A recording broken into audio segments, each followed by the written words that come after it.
All right, time now to check in with Tyler Orton from Business in Vancouver. Good morning. Good morning. And we're talking about the housing market. Yeah, I mean, if you look at Vancouver, we've survived a couple Stanley Cup riots, that 2008 financial disaster, and also there's no housing bubble that burst as everybody expected when the 2010 Olympics came up.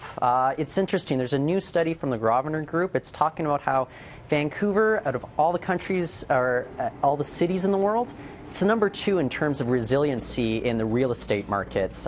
They define resiliency as the ability for a city to bounce back after any adverse events. Number of factors that went into this is kind of interesting about why Vancouver ranked so high in this list here. And what are those? Well, they took a look at the political stability, climate vulnerability, freedom of the press, those kinds of factors. The only thing that Vancouver didn't rank so well in is climate stability, and it's mostly because it's so close to the ocean.